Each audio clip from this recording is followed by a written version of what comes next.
తెలంగాణ రాజకీయాలలో ఇప్పుడు target BRS నడుస్తుంది. ఒక పెద్ద కుట్ర జరుగుతుంది దీని వెనకాల.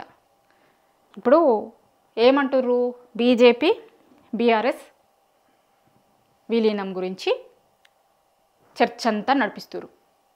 చూస్తున్నాం మనం 2-3 రోజుల నుంచి ఎవరెవరు మాట్లాడుతుర్రు, ఏమేం మాట్లాడుతుర్రు, ఇక్కడున్న వాళ్ళే కాకుండా ఆంధ్రాలో ఉన్న వాళ్ళు ఏం మాట్లాడుతుర్రు అంతా మనం చూస్తున్నాం.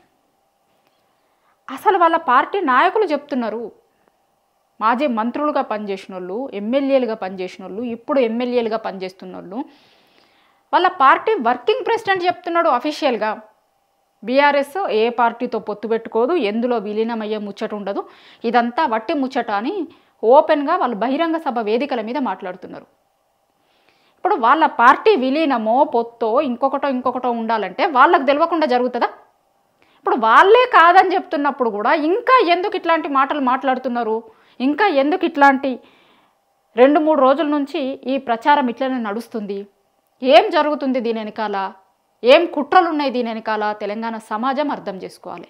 BRS party working president KTR ఆయన చెప్పిండు నిన్నగాక మొన్న ఒక వాళ్ళ పార్టీ మీటింగ్లో, అసలు ఎట్లాంటి విలీనం ఉండదు, ఏముండదు, బీజేపీతోనూ అట్లాంటి ముచ్చట లేదు అని చెప్పిండు. అయినా సరే ఇప్పుడు ఇక్కడున్న బీజేపీ నాయకులతో పాటు ఇప్పుడు కొత్తగా ఆంధ్రాలో ఉన్న బీజేపీ నాయకులు తెర మీదకి వచ్చారు.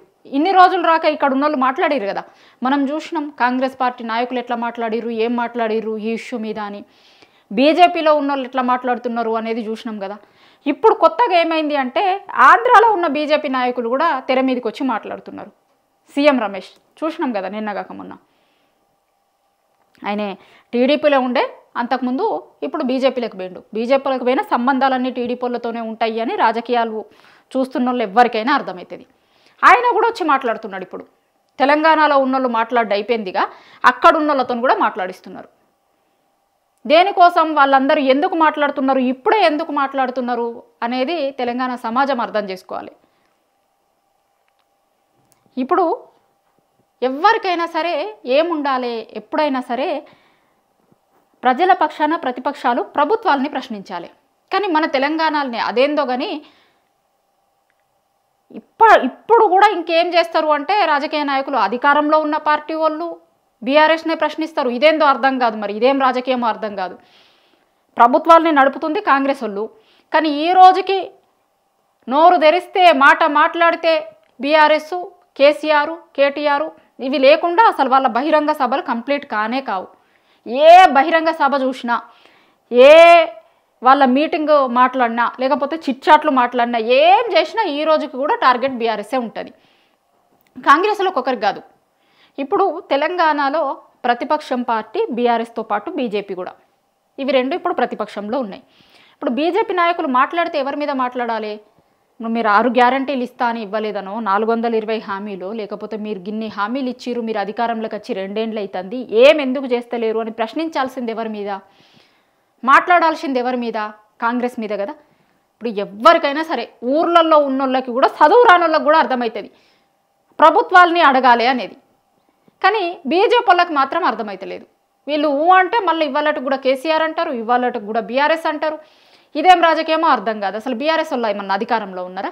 వాళ్ళు ఏం చేయగలుగుతారు? బీఆర్ఎస్ అధికారంలో ఉంది, మీరు ఎందుకు చేస్తలేరు ఇది అని ప్రశ్నించడమా? ప్రశ్నించాల్సింది ఎవరిని? ప్రశ్నిస్తుంది ఎవరిని? తెలంగాణ సమాజం చూడాలి, అర్థం చేసుకోవాలి అసలు ఏం జరుగుతుంది, ఎందుకు ఇట్లా జరుగుతుంది అని. ఇప్పుడు లోకల్ బాడీ ఎన్నికలు వస్తున్నాయి. మళ్ళీ లోకల్ బాడీ ఎన్నికలు రాగానే మళ్ళీ ఒక్కసారి తెర మీదకి తీసుకొని రావాలి, దీన్ని కన్ఫ్యూజన్ క్రియేట్ చేయాలి తెలంగాణ ప్రజలలో ఎట్లయినా సరే. ఇప్పుడు కాంగ్రెస్ పార్టీకి బీజేపీలకి తెలిసింది ఒకటే, ఏంది అంటే అయితే డైవర్షన్ పాలిటిక్స్, లేకపోతే కన్ఫ్యూజన్ క్రియేట్ చేయడం జనాలలో. ఇక మమ్మల్ని మించిన వాళ్ళు లేరు, మేము తెలంగాణలో మొక్కలం మాట్లాడితే ఇన్ని రోజులు రాక జనరల్ ఎలక్షన్స్ అప్పుడు కావచ్చు, లేకపోతే పార్లమెంట్ ఎన్నికలు అప్పుడు కావచ్చు, ఇక్కడ ఉన్న వాళ్ళే మాట్లాడారు కదా. ఇప్పుడు మళ్ళీ కొత్త వాళ్ళని రంగంలోకి దించిర్రు అన్నట్టు. ఆంధ్రాలో ఉన్న నాయకులు వచ్చి కొత్తగా తెలంగాణ పాలిటిక్స్ గురించి మాట్లాడతారు, తెలంగాణలో ఉన్న ఇష్యూస్ గురించి మాట్లాడతారు, తెలంగాణ రాజకీయ పార్టీల గురించి మాట్లాడతారు ఆంధ్రాలో ఉన్నోళ్ళు. లోకల్ బాడీ ఎన్నికలు వస్తున్నాయి. ఇప్పుడు మనకి తెలుసు ఎన్నికలకు పోయేందుకు వాళ్ళ పార్టీ వాళ్ళు చేయించుకున్న ఇంటర్నల్ సర్వేలనే కాంగ్రెస్ పార్టీకి ఎట్లాంటి రిజల్ట్ వచ్చింది అనేది చూస్తున్నాం మనం. కానీ కోర్టు నుంచి ప్రెజర్ ఉంది, ఖచ్చితంగా ఎన్నికలు పెట్టాలి కాబట్టి ఎన్నికలు పెట్టాల్సిందే. ఇప్పుడు ఇంకొక దిక్కు బీసీ రిజర్వేషన్ అనేది గుదిబండు ఉంది వాళ్ళకి. 42% రిజర్వేషన్ ఇస్తాము అన్నారు పార్లమెంట్ ఎన్నికలల్లో. తప్పించుకొని పోవటానికి లేదు. దాన్నే ఏం చేయాలనో అర్థం కాక మేము బిల్లు పెట్టినాము అంటారు, బిల్లును గవర్నర్కి పంపించినాము అంటారు. అది నిజంగానే అయితే కనుక మరి ఆర్డినెన్స్ ఎందుకు తెస్తారో తెలియదు. ఆర్డినెన్స్ తీసుకొని వస్తారు, ఢిల్లీకి పోతారు, ఎంపీలకు వినిపించినామంటారు. ఇంత కన్ఫ్యూజన్లో ఉన్నారు వాళ్ళు. కానీ కోర్టు చెప్పింది కాబట్టి ఖచ్చితంగా ఎన్నికలు పెట్టాలి. ఎన్నికలకేమో మరి రిజర్వేషన్తో పోవాలి, రిజర్వేషన్లు ఇస్తాము అని చెప్పిరి. కాబట్టి ఇప్పుడు అటు దిక్కు చర్చ పోకుండా, జనాలు దాని గురించి మాట్లాడియకుండా, జనాలు అటువైపు ఆలోచించకుండా ఏదో ఒక కన్ఫ్యూజను గందరగోళం క్రియేట్ చేసి బీజేపీ బీఆర్ఎస్ విలీనం ఇంకొకటి దీని చుట్టూ కథ తిరుగుతూ ఉంటే అటు లోకల్ బాడీ ఎన్నికలు పెట్టుకోవాలి, దీని చుట్టూ జనాలను తిప్పాలి. కాంగ్రెస్ అధికారంలోకి వచ్చిన రోజు నుంచి చేస్తుంది గిదే, డైవర్షన్ పాలిటిక్స్, కన్ఫ్యూజన్ పాలిటిక్స్. ఆరితేరిరు దీంట్లో వీళ్ళు. 2 ఏళ్ల నుంచి ఆరితేరిన మంత్రాన్నే మళ్ళొక్కసారి ప్రయోగిస్తున్నారు తెలంగాణ జనం మీదకి. 2 ఏళ్ళు ఏదైతే డైవర్షన్ చేసిరో మళ్ళొకసారి అదే డైవర్షన్ పాలిటిక్స్ని ఇప్పుడు లోకల్ బాడీ ఎన్నికలు వస్తున్నాయి కాబట్టి మళ్ళీ కొత్తగా మళ్ళీ సేమ్ దాన్ని ఇక్కడోళ్ళతో ఇప్పుడు వీళ్ళు చెప్పుడు కాదు, మళ్ళీ కొత్త వాళ్ళని తీసుకొని వచ్చి చెప్పిస్తున్నారు.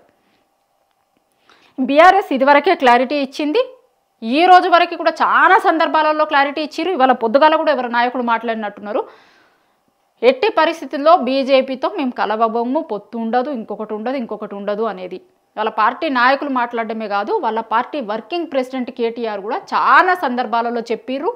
మీడియా ముందు మాట్లాడినప్పుడు చెప్పిర్రు, చిట్చాట్లలో చెప్పిర్రు, ఓపెన్గా పార్టీ నాయకులతో చెప్పిర్రు. నిన్నగాక మొన్న వాళ్ళు వరంగల్లో మీటింగ్ పెట్టినప్పుడు, పరకాలలో మీటింగ్ పెట్టినప్పుడు ప్రతి మీటింగ్లో చెప్తూనే ఉన్నారు. వాళ్ళొకరు వీళ్ళొకరు వచ్చి ఏదో ఒకటి మాట్లాడతారు. ఇప్పుడు మళ్ళీ కొత్త వాళ్ళు వచ్చి ఏదో మాట్లాడుతున్నారు. ఏం నమ్మాల్సిన అవసరం లేదు, ఏం నమ్మకూరు మీరు. తెలంగాణ జనం కన్ఫ్యూజ్ కావాల్సిన అవసరం లేదు. తెలంగాణ హక్కుల కోసం, తెలంగాణ ఎందుకంటే బీఆర్ఎస్ పుట్టింది తెలంగాణ రాష్ట్ర సాధన కోసం పుట్టింది. బీఆర్ఎస్ పార్టీకి ఇంకొక ఎజెండా ఏం లేకుండే, రాష్ట్ర సాధన, తెలంగాణ రాష్ట్రం రావడమే ఎజెండాగా పుట్టిన పార్టీ బీఆర్ఎస్ పార్టీ. అట్లాంటి ఎజెండాగా పుట్టిన పార్టీ ఇప్పుడు తెలంగాణ ప్రజలు ఇబ్బందులు పడుతుంటే ఖచ్చితంగా తెలంగాణ ప్రజల పక్షాన కొట్లాడేందుకు మేము ముందుంటాం. కానీ ఎందుకు ఇదంతా చేస్తాము అనేది బీఆర్ఎస్ నాయకులు చాలా స్పష్టంగా చెప్తున్నారు. తెలంగాణ హక్కుల కోసం, తెలంగాణ ప్రజల కోసం, తెలంగాణ ప్రజల తరపున పోరాడుతుంది బీఆర్ఎస్ పార్టీ, ఉంటుంది. ఇప్పుడే కాదు, ఇంకా చాలా ఏండ్ల పాటు కూడా బీఆర్ఎస్ పార్టీ ఉంటుంది. తెలంగాణ ప్రజల పక్షాన కొట్లాడుతూనే ఉంటాము అనేది బీఆర్ఎస్ నాయకులు అన్ని సందర్భాలలో చెప్తున్నారు. వాళ్ళ వర్కింగ్ ప్రెసిడెంట్ కేటీఆర్ పదే చెప్తున్నాడు. అయినా సరే మళ్ళా ఒకసారి బీఆర్ఎస్ మీద ఒక భారీ ఎత్తున కుట్రకు 2 పార్టీలు తెరదీసినయి అనేది నిన్న మొన్న జరుగుతున్న చాలా పరిణామాలను చూస్తే మనకు అర్థమవుతుంది. టార్గెట్ బీఆర్ఎస్గా 2 పార్టీలు పాలిటిక్స్ చేస్తున్నాయి అనేది తెలంగాణ సమాజం అంతా కూడా అర్థం చేసుకోవాలి. అందుకోసం చేస్తున్న వీడియో ఇది. లోకల్ బాడీ ఎన్నికలు వస్తున్నాయి కాబట్టి దానికంటే ముందు మళ్ళీ ఒకసారి జనాలకి కన్ఫ్యూజన్ క్రియేట్ చేసే ప్రయత్నం 2 పార్టీలకి సంబంధించిన నాయకులు చేస్తున్నారు. తెలంగాణ ప్రజలు అప్రమత్తంగా ఉండాలి. టార్గెట్ బీఆర్ఎస్గా బీఆర్ఎస్ పార్టీ పైన జరుగుతున్నటువంటి కుట్రను తెలంగాణ ప్రజలందరూ అర్థం చేసుకోవాలి.